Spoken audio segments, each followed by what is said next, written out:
Hello and welcome to the News by Standards. Rises in the cost of essential bills are now taking effect, adding pressure to strained budgets, but the lowest earners also receive better pay. The start of April marks the point at which council tax, water bills and some mobile costs rise, coming just as food prices are soaring. But the biggest cash increase in the 24-year history of the minimum wage also comes into force. Nearly 2 million people will receive £10.42 an hour from now, a 92p rise. Those on the lowest incomes have been hardest hit by the soaring cost of living, because a greater proportion of their money is eaten up by vital household costs, such as energy and groceries. The government has allowed local authorities in England to increase council tax by up to 5%, and most have opted for the biggest possible rise. That means an increase of about £100 a year for the average Band D property. Last year, residents in Bands A to D homes received £150 off their bill to help with the cost of living, but that was a one-off. There are discounts for those living on their own or in a home that has been adapted to take into account their disabilities. Support grants are also available but also need to be claimed. Different systems operate in Wales, where the typical rise is about 5.5%, and in Scotland, where many areas see a 3% increase. The alternative domestic rating system in Northern Ireland would see household pay at least 6% more. The winter discount for nearly all bill payers has now come to an end, with no sign of the government repeating this support. This saw a total of £400 taken off energy bills by suppliers in 6 instalments of about £67 a month. In some areas, standing charges, the fixed costs of being connected to the network, are going up. This will increase some bills, even though the warmer, longer days should reduce gas and electricity usage. Bills have been scheduled for a sharp rise in April, but ministers offering a 3-month extension to the energy price guarantee, which caps the unit price of energy and means the typical household will pay £2,500 per year. The next round of cost of living payments, worth hundreds of pounds for 8 million people on low incomes and receiving benefits, will be paid automatically towards the end of the year. The cost of most mobile and broadband contracts can go up by the Consumer Price Index, CPI, or Retail Prices Index, RPI, measures of inflation, plus nearly 4%, adding 17.3% to the price of some services. Those increases are being imposed by a host of suppliers for customers still in contract. Not all will do so exactly on the 1st of April, but it will be around this time. The rules are controversial and under investigation by regulators. The Consumer Association, which has described the mid-contract price hikes as completely unfair. Millions of broadband and mobile customers are trapped in a catch-22 situation, where they either have to accept exorbitant and difficult to justify mid-contract price hikes, or pay costly exit fees to leave their contract early and find a better deal, said Rocio Concha,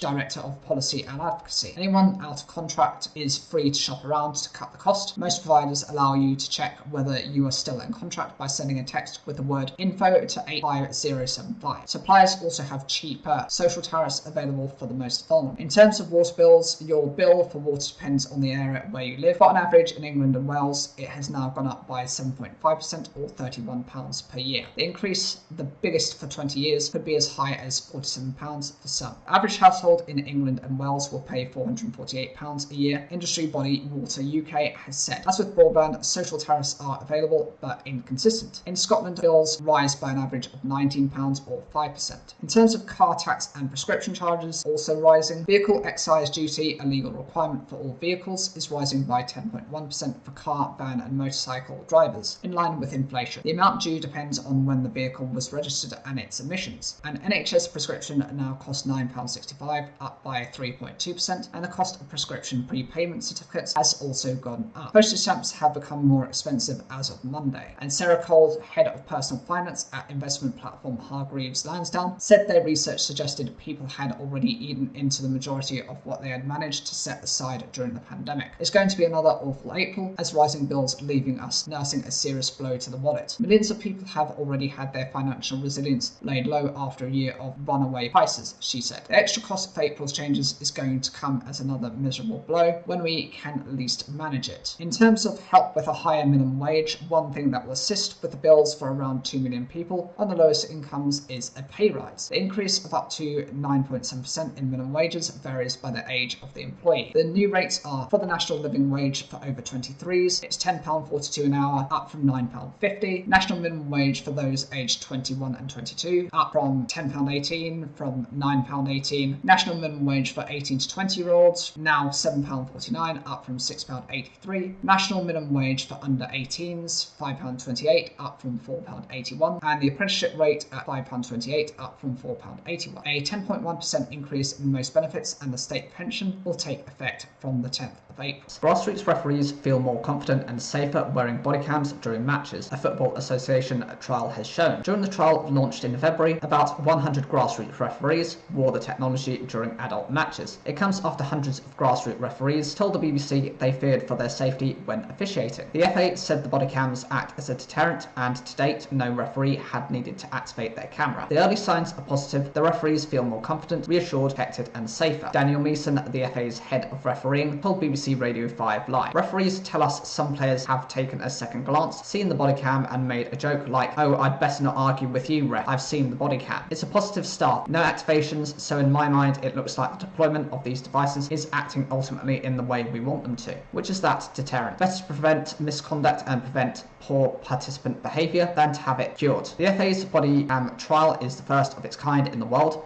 and has been approved by the International Football Association Board, IFAB, football's lawmakers. The trial is being conducted in selected adult grassroots leagues in Essex, Liverpool, Middlesbrough and Worcester. If the trial is a success, it will be further extended during the 2023 and 2024 season. How do the body cams work? The body cams produced by Reveal Media do not record for the whole match, but have an automatic 30-second capture. This means if a referee is being abused, they can press record on the camera and it will capture the previous 30 seconds. The footage automatically uploads to cloud storage and is subject to data protection rules. The device is encrypted, meaning the referee cannot access the footage, nor can anyone else if it is stolen. Footage captured can be used in disciplinary hearings to support the match, report the referee submits to the FA, but this only applies to players or coaches who are abusive. Footage of spectators cannot be used. If the trial is successful, the cost of the cameras will have to be addressed. According to the FA, there are about 28,000 qualified referees in England. The FA says it does not want clubs to have to pay for the cameras and will look into funding after the trial concludes. And what did the BBC study find? On behalf of BBC Radio 5 Live, the Referees Association in England distributed a questionnaire to its 7,000 members. More than 900 referees in England responded, with 293 saying they had been physically abused by spectators, players, coaches or managers. Some described being punched, headbutted and spat at, while almost all the respondents had experienced some form of verbal abuse. Some 57 respondents had received a death threat against them or their loved ones. There were 122 referees aged 17 and under who responded to the questionnaire. More than 100 said they had been verbally abused by coaches/managers, 105 spectators, 109 or players, 102. In Lancashire, the local football association is also trying to tackle the issue of abuse through adults in junior football workshops, in which they talked to parents, coaches and managers about their behaviour on match days. Former England goalkeeper David James, who has sponsored the training of young referees in Lancashire, wants to see the workshops rolled out across the country. The BBC was given access to a session in Preston with parents and coaches of children in under 7s to under 12 teams. Safeguarding officer Neil Yates challenged those present at the workshop to change the nature of the noise to praise, not pressure. He told the BBC, "The biggest tragedy in this is a lot of them are kids. All we see is a black shirt, we don't see a child, and yet every week adults scream at 14-year-olds but not giving a penalty. To hear stories of children leaving the pitch crying because adults have screamed at them breaks my heart, but it redoubles my determination to get these messages out there." Oil prices have surged after several of the world's largest exporters announced surprise cuts in production. The price of Brent crude oil is trading above $84 a barrel after jumping by more than 5%. Economists warned that higher oil prices could make it harder to bring down the cost of living, but the RAC Motoring Group said it does not expect petrol prices to rise unless the higher oil price is sustained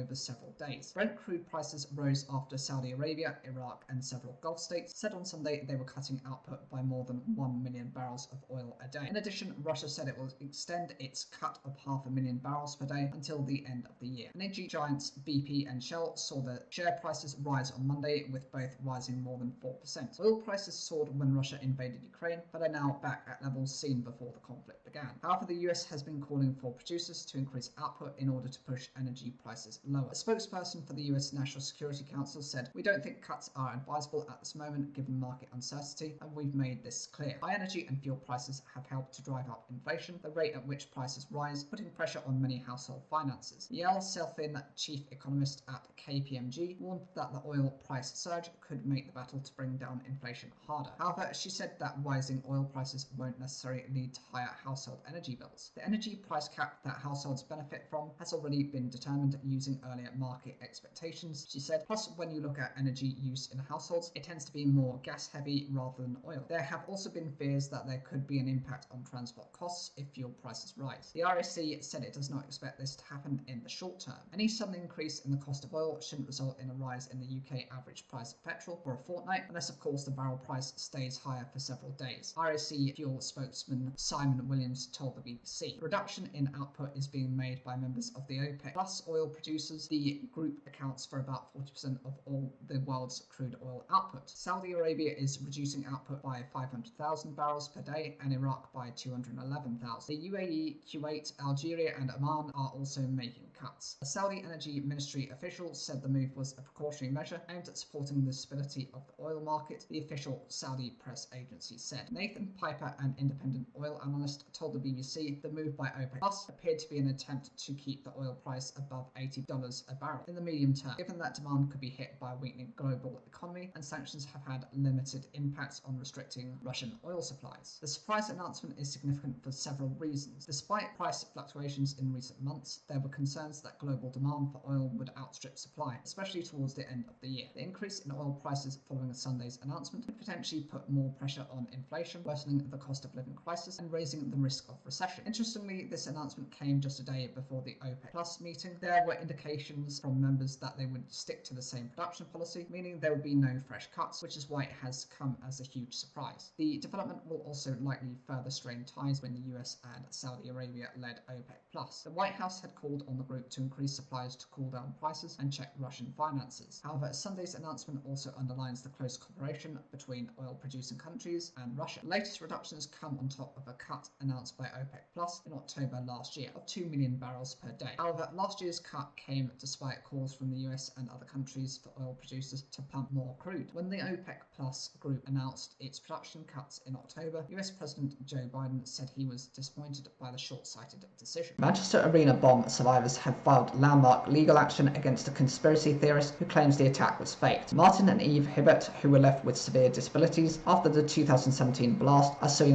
Richard D. Hall for defamation and harassment. It is the first time such action has been launched in the UK against conspiracy theorists. Mr. Hall did not respond to the BBC's request for comment. Martin Hibbert was paralysed from the waist down, and his daughter Eve left severely disabled by the Manchester Arena blast, which killed 22 people in 2017. Last October, a Radio 4 podcast series and BBC Panorama investigation revealed they are among victims targeted by conspiracy theorist Richard D. Hall, who has described online how he tracks down survivors to their homes and workplaces to see if they are lying about their injuries. Mr. Hall admitted to the BBC that he spied on Miss Hibbert from a vehicle parked outside her home. He has also described his tactics in a book he sells and has promoted theories online that several other UK terror attacks were staged. Now the family is seeking an injunction to restrain Mr. Hall from making similar allegations in future and damages for some of the harm he has caused them. The case echoes the action against US conspiracist Alex Jones, who was ordered to pay nearly $1.5 billion by a US court to families of the US Sandy Hook school shooting after falsely claiming the 2012 attack was a hoax. Martin can be seen as a pioneering trailblazer for others to follow if they feel so minded, his lawyer Neil Hagel said. Mr. Hibbert hopes the action will finally stop Mr. Hall and set a UK precedent to help protect other people who survive disasters from these conspiracies and tactics. It does sometimes feel like a bit of a weight, so it would be nice to be able to put it to bed and just be able to move on with our lives, he said. Following the BBC's investigation, Mr. Hall's YouTube channel with over 80,000 followers was removed and his market stall closed. However, his books and DVDs featuring false claims about terror attacks are still for sale on its website, along with videos about the Manchester Arena attack. In December, Mr. Hall created a new true crime section on his site listing various events and high-profile deaths, including the recent disappearance of 45-year-old Nicola Bulley. Mr. Hall's defiant response to BBC investigation and the initial letter from Mr. Hibbert's legal team suggests he is yet to change his mind on these conspiracy theories. He continues to defend the book he has written claiming the Manchester Arena attack was staged. He also says he has received online death threats as a result of the investigation. But terror attack survivors have also reported that incidents of trolling and conspiracy theorists seem to have reduced since it was publicised. The BBC approached Mr. Hall again after the legal case was officially filed, but he did not respond to their request for comment. During the original investigation, when he was confronted at his market stall, he insisted the BBC was wrong about how he operates. Manchester's Mayor Andy Burnham has met Mr. Hibbert to discuss campaigning for a new law that could better protect survivors of tragedies from harassment and conspiracy conspiracy theories. But such legislation would not be straightforward. Social media sites and policymakers have been grappling with hate and disinformation online for some time with no simple solutions. It is always difficult to change law, and it doesn't happen overnight, Mr. Burnham said. But most people will see the case for this because of the appalling nature of targeting people in this way. The UK is currently introducing new legislation, the Online Safety Bill. That will mean that social media sites have to make commitments to the regulator Ofcom, stating they will protect users. But there has been lots of debate over how far it will go, and it has avoided directly addressing disinformation and abuse targeting adults online due to fears about freedom of expression. This kind of legislation could face the same opposition. Swiss prosecutors have opened an investigation into the sudden takeover of the country's second largest bank, Credit Suisse, by its rival UBS. The deal was rushed through last moment when fears rose about Credit Suisse's financial position. Switzerland's federal prosecutor said on Sunday that it would investigate if any possible criminal offences have been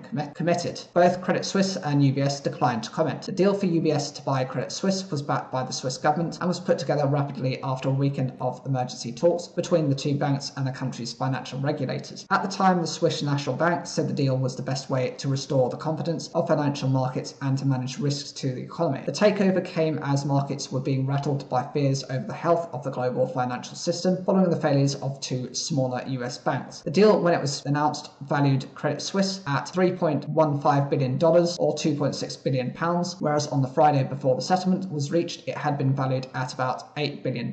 However, the deal has angered taxpayers and shareholders of both banks who were deprived of a vote on the takeover. Some have also argued it has damaged Switzerland's global reputation as a financial centre. In a statement issued on Sunday, Switzerland's federal prosecutor said there were numerous aspects of events around Credit Suisse that need to be investigated to identify any possible criminal offences. The Office of the Attorney General wants to proactively fulfil its mandate and responsibility to contribute to a clean Swiss financial centre and has set up a monitoring system so that it can take action immediately on any issues that fall within its area of responsibility, it added. It had made contact with national and cantonal authorities and that investigative orders were also issued. Separately, Swiss newspaper Tags Anzeiger reported on Sunday that the newly combined UBS Credit Suisse Bank was set to cut its workforce by 20 to 30%. The combined bank will have more than 120,000 staff worldwide. Reports said about 11,000 jobs could be cut in Switzerland. The New York Times has lost its blue tick on Twitter after it said it would not pay to remain verified. Twitter has started removing verification badges from accounts which already had a blue tick after announcing they would be part of the paid subscriptions from the 1st of April. The New York Times, along with several other organisations and celebrities, said they would not pay for the tick. It prompted Elon Musk to launch a volley of insults at the newspaper. The real tragedy of at New York Times is that this propaganda isn't even interesting, Mr. Musk, who owns Twitter, wrote on the platform. Also, their feed is the Twitter equivalent of diarrhea. It's unreadable, he added. There have been no official comment from Twitter, and the New York Times has not responded to Mr. Musk's comments. Under Twitter's new rules, blue ticks, which once showed official verified accounts, will start to be removed from accounts which do not pay for it. Organisations seeking verification badges instead have to pay a monthly fee of $1,000 or £810 to receive a gold verification tick, while individual accounts must pay $8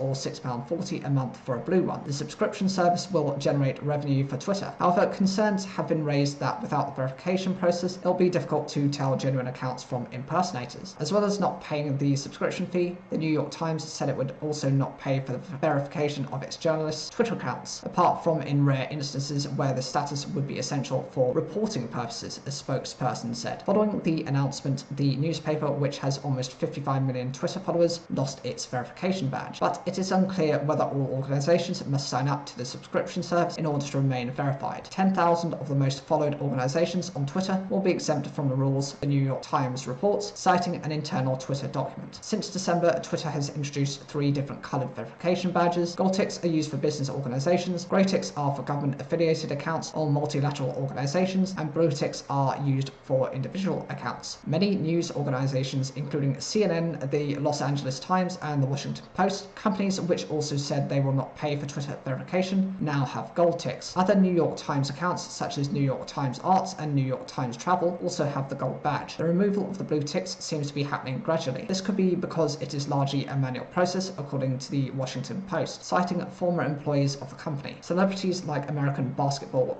great LeBron James, who said he would not be paying for Twitter verification, still has a blue tick. The same is true of US rapper Ice-T, who has also criticized the new fee-paying system. There has been a temporary increase in demand for new passports ahead of more than 1,000 passport office workers starting 5 weeks of strike action. The Home Office confirmed a rise in applications, but said the amount was close to levels estimated. It said there were currently no plans to change its 10-week guidance for passports to be processed and sent out. Members of the Public and Commercial Services Union are striking until the 5th of May in a row over jobs, pay and conditions. Workers will walk out across England, Scotland, Wales and Northern Ireland on Monday. The PCS union has warned of delays to applications and the delivery of passports in the run-up to summer. But the Home Office told the BBC while there had been an increase in demand, the number of passport applications remains close to forecasted volumes. There are currently no plans to change our guidance, which states that it takes up to 10 weeks to get a passport, it said. To mitigate the impact on services, the Home Office is deploying staff who had previously worked in passport offices during busy times of the year. It's understood people who require a passport on compassionate grounds for urgent travel will still be able to get one. However, there will be a reduction in the amount of appointments available for other urgent services. How do you renew your passport? You can renew your passport online at a cost of £82.50, payable by direct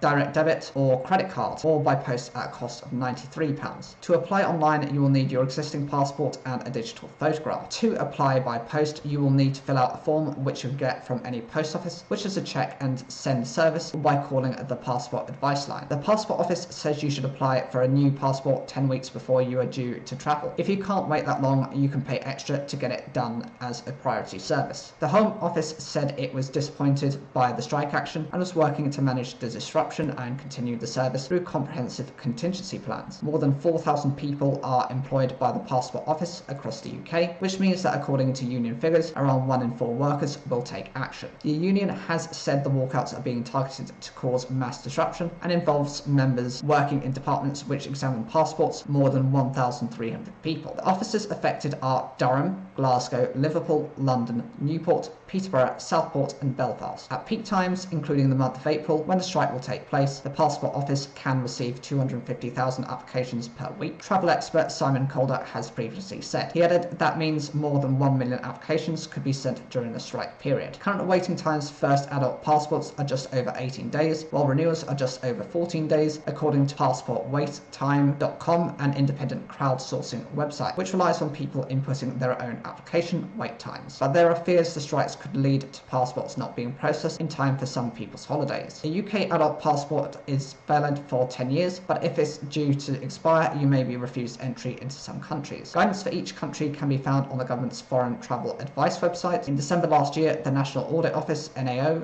watchdog, found hundreds of thousands of people were affected by passport processing delays. It said some 360,000 customers waited more than 10 weeks to receive their passports in the first 9 months of 2022 and warned that up to 10 million applications could potentially be submitted this year. PCS General Secretary Mark Serwotka has previously said the strike action was over the government's refusing to increase a proposed 2% pay rise, and added ministers had failed to hold any meaningful talks. Inflation, which is the rate at which consumer prices rise, was 10.4% in the year to February. A strike fund worth millions, funded by a levy from PCS members, has been built up to pay staff in full during the course of the 5-week walkout, the union has said. The government has urged the union to recognise what is reasonable and affordable as the whole country faces these costs of living challenges. Teachers in England will strike on Thursday the 27th of April and Tuesday the 2nd of May after members of the UK's largest education union rejected a pay offer. Results of the NEU ballot found that 98% of members were in favour of turning the deal down. Teachers were offered a £1,000 one-off payment this year and a 4.3% rise next year. Starting salaries would also rise to £30,000 from September. The Education Secretary said it was extremely disappointing. The National Education Union NEU described the offer as insulting and said it has united the profession in its outrage. Speaking at the annual conference in Harrogate, Joint General Secretaries Mary Boosted and Kevin Courtney said the offer was unacceptable, not fully funded, and it did not deal with the shortage of teachers in schools. In a ballot over the government's pay offer, 191,319 NEU members voted to reject the deal with a 66% turnout. After hearing the announcement, delegates at the conference chanted, "Come on Jill, pay the bill." Education Secretary Gillian Keegan said that NEU's decision to reject the pay offer will simply result in more disruption for children and less money for teachers today. The offer was funded, including major new investment of over £500 million,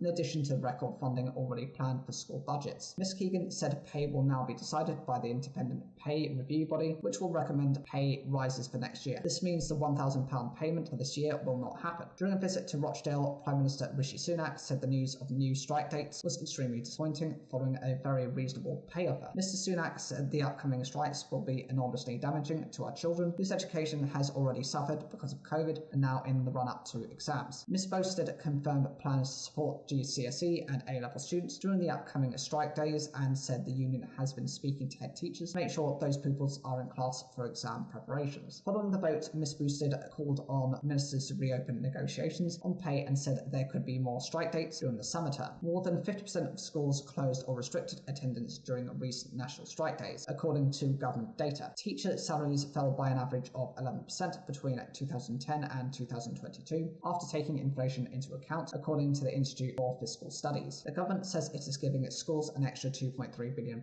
over the next 2 years. Most state school teachers in England had a 5% rise in 2022. A letter from Ms. Keegan to the unions said schools would have received extra funding for the £1,000 one-off payment and 0.5% of the pay increase for next year. The rest would come from the additional money awarded to schools in the autumn budget. Luke Sibita from the Institute for Fiscal Studies said school budgets could only absorb a small amount of the pay offer and that some schools are already seeing costs growing faster than funding. Victims of grooming gangs have been ignored because of political correctness, Rishi Sunak said as he set out plans for a police task force. Specialist officers will be sent to help forces with their investigations, the government said, and better ethnicity data will help ensure abusers do not evade justice due to cultural sensitivities, it added. Labour said the proposals were far too inadequate. Under the new plans, more data on the makeup of grooming gangs, including ethnicity, would help ensure suspects cannot hide behind cultural sensitivities as a way to evade justice. It comes after Home Secretary Suella Braverman said in towns around the country, vulnerable white girls living in troubled circumstances have been abused, drugged, raped and exploited by networks of gangs of rapists, which she claimed were overwhelmingly made up of British Pakistani males. During a visit to Rochdale on Monday, the Prime Minister was asked if the focus on British Asian grooming gangs was appropriate. He claimed cases of victims and whistleblowers had been often ignored by social workers, local politicians and the police in areas such as Rochdale, Rotherham and Telford because of cultural sensitivity and political correctness. That's not right. Earlier, Sabah Kaiser, ethnicity minority ambassador to the Independent Inquiry into Child Sexual Abuse, IICSA, said it was very, very dangerous to turn child sexual abuse into a matter of colour. It doesn't have a religion. It doesn't have a culture. Child sexual abuse does not discriminate. Sir Keir Starmer told LBC political correctness should not get in the way of prosecuting grooming gangs, but added the vast majority of sexual abuse cases do not involve ethnic minorities. The government could be accused of deploying police resources without having a full understanding of the scale of the problem. Last year, a report by the inquiry found the police and councils still do not understand the risk of organised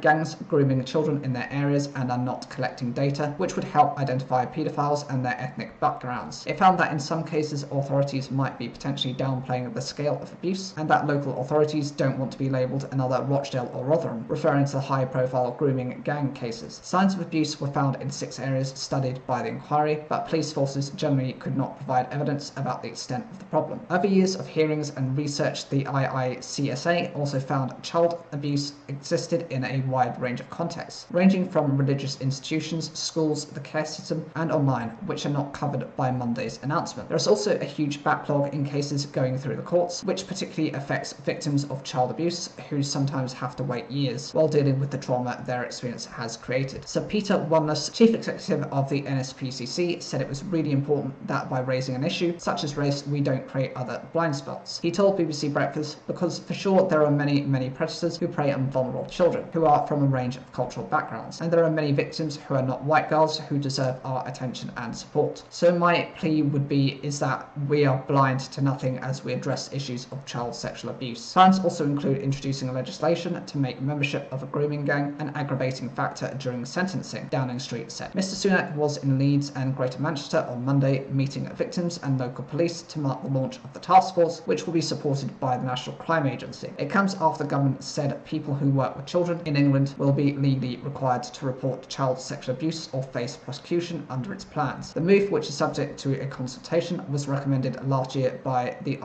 CSA, Ms. Braverman told the BBC that while the fault lay with the perpetrators for carrying out heinous and vile acts of depravity, there was also a willful turning of the blind eye among authorities. She added that cultural sensitivities and concerns about being called bigoted had played a role in high-profile abuse scandals, including in Rochdale and Rotherham. An independent inquiry found at least 1,400 children had been subjected to sexual abuse in Rotherham between 1997 and 2013, with the perpetrators predominantly men of Pakistani heritage. Home Office commissioned research in 2020 found a number of high-profile cases had mainly involved men of Pakistani ethnicity, but also highlighted significant limitations to what can be said about links between ethnicity and this form of offending. It said that there was limited research on offender identity and poor quality data, which made it difficult to draw conclusions. However, it is likely that no one community or culture is uniquely predisposed to offending. Dr. Ella Cockpain, Associate Professor at University College London's Department of Security and Crime Science, said that the government was disregarding and contradicting its own research. She told BBC Radio 4's Today programme, Miss Braverman is choosing to mainstream hard right talking points and to push discredited stereotypes. That is really dangerous and reductive. It allows other offenders to get away with abuse. The Labour Mayor of West Yorkshire, Tracy Brabin, called Miss Braverman's comments a dog whistle, meaning a coded message designed to appeal to a certain group. Shadow Home Secretary Yvette Cooper told the BBC the government's plans were far too inadequate for the scale of the problem and accused ministers of chasing headlines. She appeared to back the collection of ethnicity data, saying widespread data collection should be happening, but accused the Home Office of lacking leadership. The Liberal Democrats' Home Affairs spokesperson Alistair Carmichael said they supported steps to crack down on abusers, but said unless the government tackles the backlog in our courts and restores community policing, too many criminals will continue to evade justice. The president of the World Bank has told the BBC that he's concerned about some of the loans China has been making to developing economies in Africa. David Malpass says the terms and conditions need to be more transparent. It comes amid worries that countries including Ghana and Zambia are struggling to repay their debts to Beijing. China says that any such lending is done within international rules. Developing countries often borrow money from other nations or multilateral bodies to finance sectors that will grow their economies, such as infrastructure, education and agriculture. However, steep increases in interest rates in the US and other major economies over the last year are making loan repayments more expensive because lots of that borrowing is done in foreign currencies such as US dollars or euros. It is a particularly acute problem for developing economies who can struggle to find the extra money that is required as the relative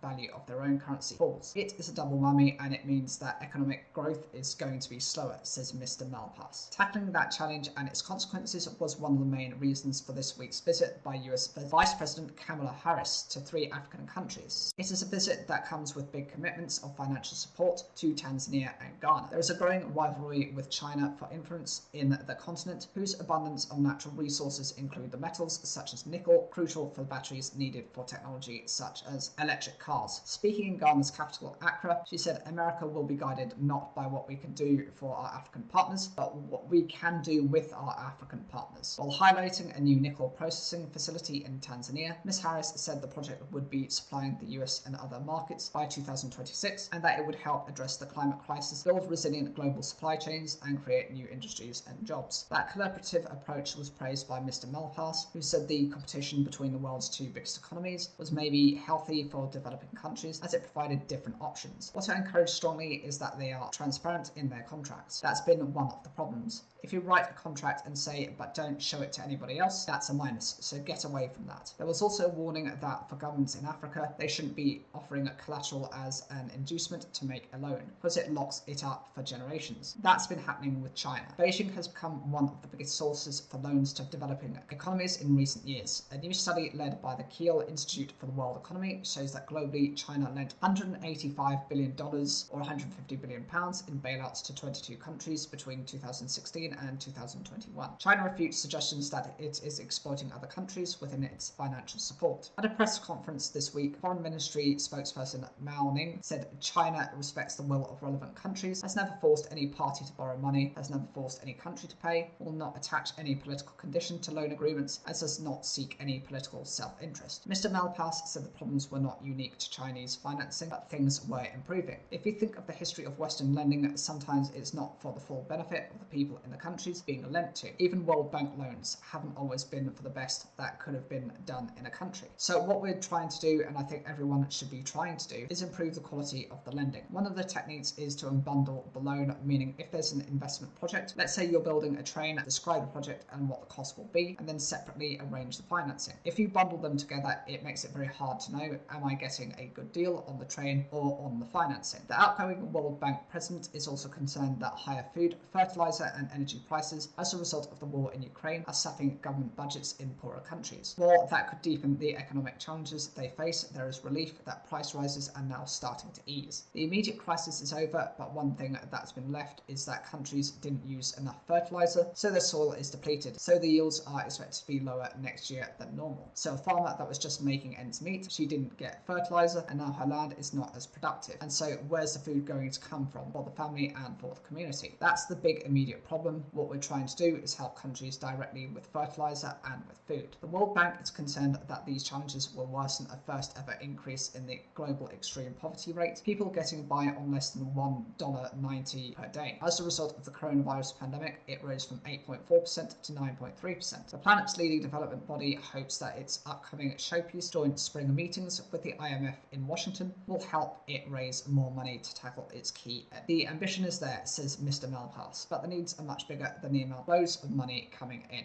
A man has appeared in court charged with murder following an alleged serious assault nearly 4 years ago. Edgar Slavinsky, age 30, of Ipswich, fled the country after Raymond Gromolds, then 40, was assaulted at his Harland Street home in the town on the 9th of June 2019, Suffolk police have said. He sustained extensive head and facial injuries, internal abdominal pain, and died in 2021. The force said Mr. Slavinsky was arrested at Stansted Airport on Friday. It added that he was detained on suspicion of assault and later charged with murder and committing an act or series of acts which with intent to pervert the course of public justice. He appeared before magistrates in Ipswich on Saturday and is due to appear at the Crown Court in the town later. The chairman of Tesco, the UK's biggest retailer, says he cannot forecast when rises in food prices will peak. But John Allen said the supermarket was doing our bit to help customers cope with the impact of high inflation. Shortages of fresh produce helped push food inflation to 18.2% in the year to February, the highest since 1978. Amid the cost of living crisis, Mr. Allen wants the government to expand free school meals in England, saying too many children are going hungry. He said soaring food prices meant there were people who were very hard pressed, adding that Tesco was trying to help customers cope by showing them ways in which they can economise. Looking ahead, he said most people expect there will be some easing of inflation. I'm not going to be brave enough to forecast how much and when, but it's likely to go down. In a wide-ranging interview, Mr. Allen also denied that Tesco was taking advantage of higher prices to make bigger profits. He said that Tesco's profit margin of 4p in the pound was slender compared to other industries. Mr. Allen is backing Bite Back 2030, a youth-led charity movement campaigning for a fairer food system. I have a huge personal concern about the return of child poverty in the UK, he told the BBC, saying that growing up he saw children who were suffering because they were in poverty. I think the grounds for being concerned about this are largely moral, they're not economic. To qualify for free school meals in England, a household can't have earnings above £7,400, excluding benefits. But there are thought to be about 800,000 children whose parents earn just above that and are missing out. Extending free school meals to all families in receipt of universal credit, Mr. Allen said, should be one of the highest priorities for ministers amid the cost of living crisis. The Department for Education spokesperson said over a third of pupils in England now receive free school meals in education settings, compared with 1 in 6 in 2010, and we've made a further investment in the National School Breakfast Programme to extend the programme for another year, backed by up to £30 million. The Bank of England Governor Andrew Bailey recently suggested that businesses should think twice before raising prices to cope with rising costs, because it could drive up the cost of living even further. By and large, we have to accept the price increase that our suppliers provide. All the evidence I've seen suggests that Tesco has been raising prices more slowly than other competitors, Mr. Allen said when asked about the governor's plea to firms. He faced a backlash over recent comments that appeared to accuse suppliers of profiteering from inflation. But Tesco's own profits will be in the spotlight in a few weeks' time when it delivers its full year results. Mr. Allen said he couldn't comment on the expected figures, but hit back at any suggestion that the business was making too much money at the expense of customers. Anyone who thinks that 4p in the pound as a profit margin is excessive, I'd love to have a conversation with, because, you know, in comparison with most other industries, those are very slender returns on sales. Although sales numbers were obviously big, he insisted there was a great deal to do to maintain the fabric of the business and invest. Tesco has faced an outcry from suppliers over plans to charge new fees to sell products online. Mr. Allen said that the firm was working constructively with suppliers. We always made clear this was a voluntary program. We've taken great care to ensure that we comply with the requirements of the Grocery Codes Adjudicator. We'll just have to wait and see what the outcome of those discussions are. Faced with a rapid rise in food prices, Jen Butler admits she is very particular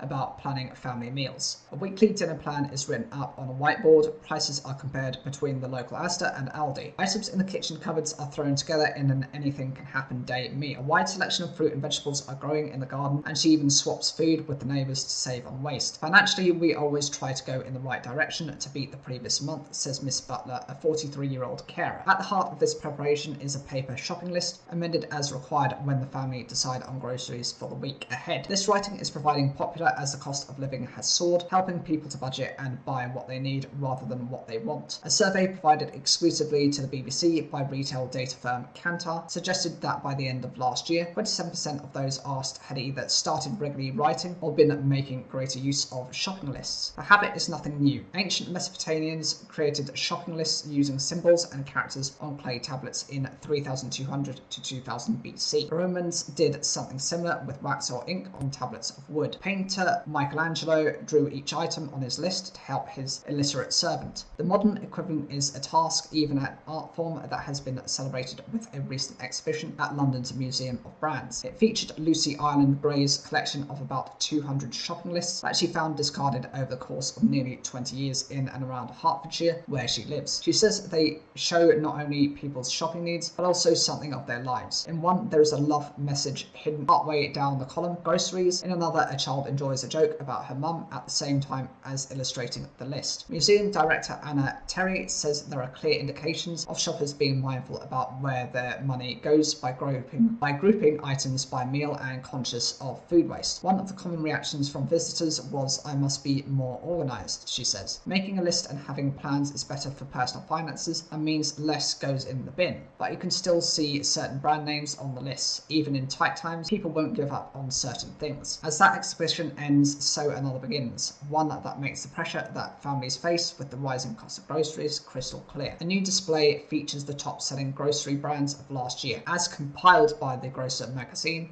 Nearly all of the suppliers of the 100 brands featured had put up their prices. That is reflected in the latest official data. Food prices are rising at their fastest rate in 45 years, according to the Office of National Statistics, ONS. Intriguingly, the museum itself saw a rise in visitor numbers during the recession of 2008 to 2009, as people paid more attention to what they bought. That was key to a decision during the current financial squeeze to keep its admission prices unchanged. Among the brands, the top 10 was relatively stable compared with the previous year, but Mrs. Terry says there had been a clear impact from rising costs. Innovation among brands had slowed, and although there had been more thoughtful buying among consumers, there were clear signs that people were still willing to treat those they love. Premium pet food had a good year. It seems we still buy the best for our pets, even when we cut back on ourselves. Nostalgic visitors also point out the trend of shrinkflation, when an item may cost the same but is smaller than before. People point and say things were definitely bigger in the past. Manufacturing dynamics may have changed, but retailers' tactics are also evolving. Elsewhere in the museum, visitors can recall the popularity of Green Shield stamps. Under this early loyalty scheme, shoppers filled books of stamps to exchange for gifts. Complete 8 books and you could claim a new toaster. A Lambretta scooter was yours for 155 full books. Loyalty schemes have run along the same lines for years since, but recent announcements suggest Tesco with its Club Card and the Boots Advantage card are shifting their emphasis to on-the-day discounts of own brand products. Such flash offers were around in the 1960s, so perhaps some of the oldest ideas are still the best. So when you write a shopping list today, remember you'll be repeating a task that hasn't survived for at least 4,000 years. Millions of people received the next round of payments to help with rising bills from the end of April, as a committee of MPs investigate the fairness of the scheme. Low-income households, pensioners and some disabled people will receive additional cost of living funds following an extension to the scheme from last year. MPs are studying whether the design of the prepayment system has supported those most most in need. What cost of living payments will be available? Some groups will receive payments to help with higher bills, including £900 in total in 3 instalments in spring, autumn and spring 2024, households on means-tested benefits. £300 for pensioner households in the winter, £150 to people on certain disability benefits paid in the summer. The first instalment of £301 for those on means-tested benefits will be made between the 25th of April and the 17th of May. Who is eligible for the £900? The payment in 3 instalments is available to households who receive the following benefits: universal credit, income-based job seekers allowance, income-related employment and support allowance, income support, working tax credit, child tax credit, and pension tax credit, and pension credit. The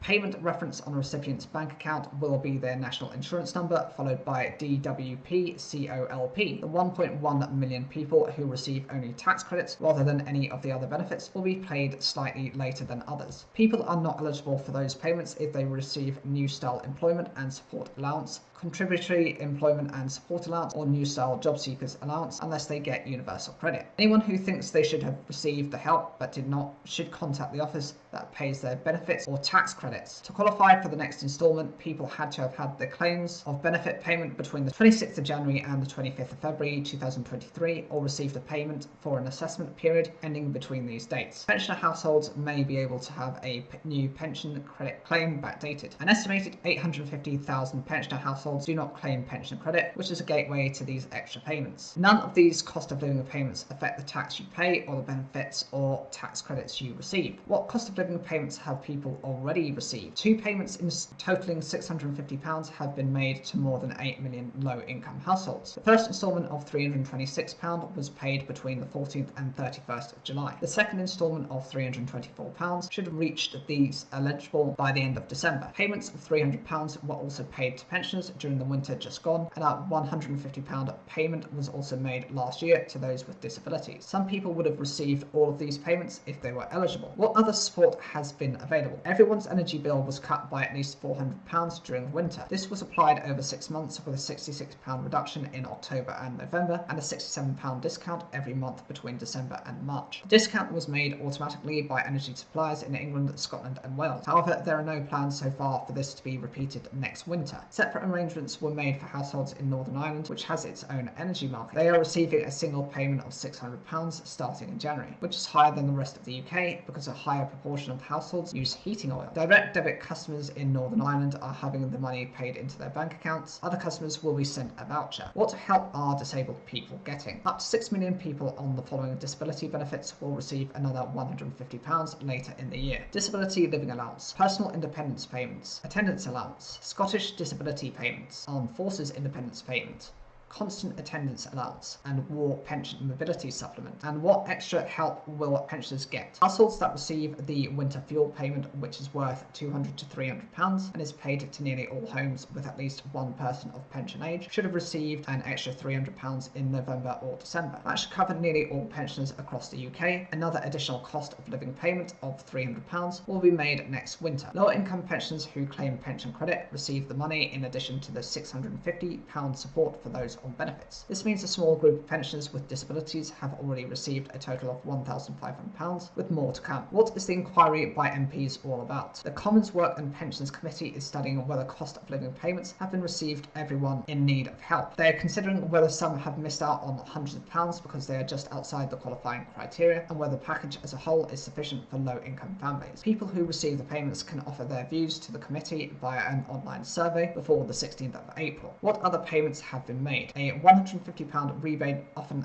through People's Council tax bill was made last year. The payment method depended on whether you pay your council tax by direct debit and where you live in the UK. Some people were given fuel vouchers through the Household Support Fund, which is distributed by local councils. What else is the government doing to tackle energy prices? The government launched an energy price guarantee in October 2022, which limits a typical dual fuel household's annual energy bill to £2,500. It is not a cap on how much customers actually pay. Your bill depends on how how much energy you actually use. The scheme was initially designed to last for 2 years, but was then reduced to 6 months. However, the government has now confirmed the guarantee will continue until July. The plan applies to all households in England, Scotland and Wales, but in Northern Ireland a typical bill is lower. And what about help for businesses? The government also announced a scheme to cut energy bills for businesses, which ends at the end of March. Heavy energy using sectors like glass, ceramics and steel makers received a larger discount than others. Delays at Dover have cleared, with the port authorities saying traffic is flowing as normal after days of disruption. The situation was all clear from 12:30 on Monday AM, a port spokesperson confirmed to the BBC. A buffer zone within the port has been emptied of coaches, ferry operators said in an earlier update. Some people had reporting waiting at 17 hours at Dover. Officials blamed delays on slow border processing and more coaches than had been expected. On Monday morning, they again offered an apology and thanked passengers for their patience. Disruption was first reported on Friday, with bad weather taking some of the blame from ferry operators P&O and DFDS. The situation saw a critical incident declared and affected many holiday makers. Easter getaways, coach passengers were particularly hard hit. Border processing times have increased sharply after the UK left the European Union, travel expert Simon Kohler told BBC News on Saturday. He said things were going up as each individual passport had to be inspected and stamped post-Brexit. This view was rejected by the Home Secretary. Appearing on the BBC's Sunday with Laura Kuenssberg programme, Suella Braverman blamed a combination of factors, including a high volume of coaches. But the government needed to get a grip on the situation, Labour's Shadow Levelling Up Secretary Lisa Nandy told Sky News. Many coaches that got stuck in Dover were carrying school children from across the UK on school trips abroad. Late on Sunday, BBC News received reports of coachloads of children still waiting to cross the Channel, having arrived at Dover late the previous day. Rob Howard, a teacher from Dorset taking a school trip to Italy, said they had decided to turn around after waiting for more than 17 hours. Leading lawyers say they will refuse to prosecute climate protesters or represent new fossil fuel projects. More than 120 lawyers have vowed to not act against activists from groups such as Extinction Rebellion and Just Stop Oil, who are exercising their democratic right of peaceful protest. They have published a declaration of conscience and face the prospect of disciplinary action. The chair of the Bar Council, Nick Vinial, KC, said it was disappointing. Barrister Paul Paulusland, who signed the declaration, said, "We're refusing to advise fossil fuel companies on how to dig for new oil and gas, the same way we wouldn't advise a killer how to commit serial murders. The group, who call themselves Lawyers Are Responsible, they will withhold their services supporting new fossil fuel projects and any action against climate protesters who are exercising their democratic right of peaceful protest. They've called upon the government and their colleagues to act urgently to do whatever they can to address the causes and consequences of the climate and ecological crisis and to advance a just transition to sustainability." Climate groups like Just Stop Oil, Extinction Rebellion and Insulate Britain have made headlines in recent years through their tactics, which include blocking motorways and gluing campaigners to buildings. They now face the prospect of disciplinary action for breaching professional regulations, such as the so-called cab rank rule, which requires lawyers to take on any case within their competence. The declaration has been organised by climate group Plan B, which said some of the lawyers had self-reported to the Bar Standards Board. In a statement, the charity said this is understood to be the first time in legal history that barristers have engaged in a collective act of civil disobedience. This comes a few days after the scientific body that advises the UN on rising temperatures released a new report saying clean energy and technology could be exploited to avoid the growing climate disaster. A group of legal professionals includes some prominent members, such as the chair of the British Institute of Human Rights, Sir Geoffrey Bindman, KC. Fellow signatory Michael Mansfield, KC, said, "I live on planet Earth, but I do not own it. I see myself as a custodian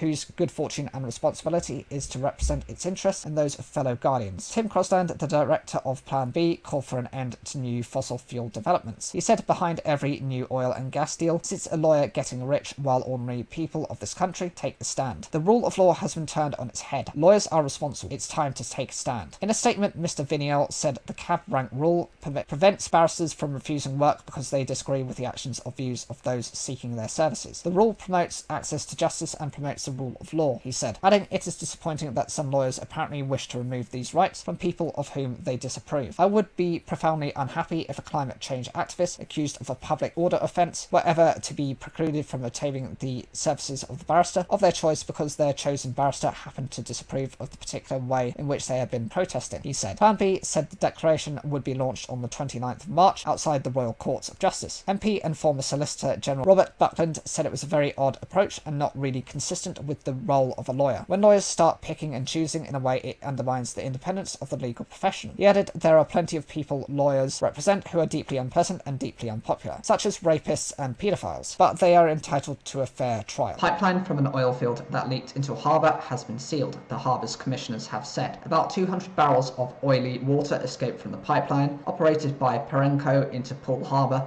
on the 26th of March. Poole Harbour Commissioners, PHC, said 30 slightly oiled birds had now been spotted, but added there had been no serious casualties. The RSPB previously reported 15 birds with oil smudges had been spotted in the bay the day after the leak. These included black-headed gulls, Mediterranean gulls, shelduck and mute swans. We are unaware of any other wildlife casualties as a result of the incident at this point, the harbour authority said. The RSPCA and the RSPB are taking the lead in dealing with this issue. Wildlife groups have warned about the long-term impact on the environment. Shellfish producers in and around the harbour have also been advised to halt sales because of possible contamination from oil. PHC said 140,000 litres of oily water has so far been recovered, along with 5 tonnes of polluted beach and soil material. The operation of 11 booms to contain the flow was proving successful, it added. It said cleanup work was continuing non-stop in Ower Bay and also along the Gothorn and Arm peninsulas. The leak came from Witch Farm, an oil field and processing facility that produces about 14,000 barrels of oil equivalent per day. The public has been urged to continue to avoid using the harbour. PHC has also urged members of the public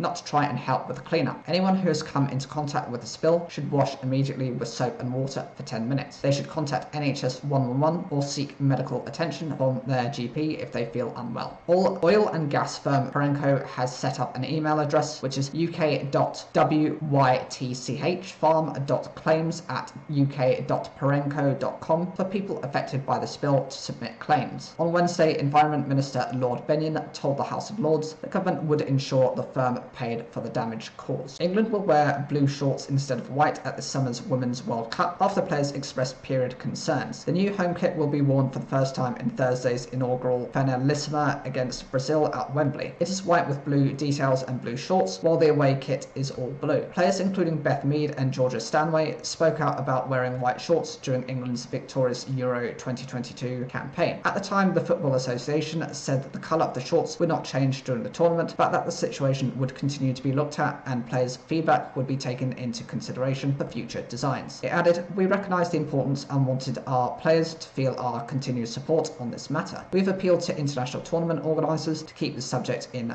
consideration and allow for greater flexibility on kit colour combinations." Domestically, Manchester City, West Bromwich Albion and Swansea's women's teams are among those to change the shorts colour of their home kits because of concerns about having to wear white while on their periods. England and other countries have had their kits redesigned by Nike before the World Cup, which takes place in Australia and New Zealand from the 20th of July to the 20th of August. The shorts feature a leak protection liner in response to athletes' feedback. "We are thrilled to offer this new innovation to all athletes playing for Nike-sponsored federations this summer," said Jordana Catcher, Vice President of Nike Women's Global Sport Apparel. "Professional footballers play 2 45-minute halves without breaks. Many tell us they can spend several minutes on pitch concerned that they may experience leakage from their period. When we showed them this innovation, they told us how grateful they were to have this short to help provide confidence when they can't leave the pitch. The New England kits go on sale on Monday the 5th of June. YouTuber turned boxer KSI has apologised for making a racist slur in a recent YouTube video. The British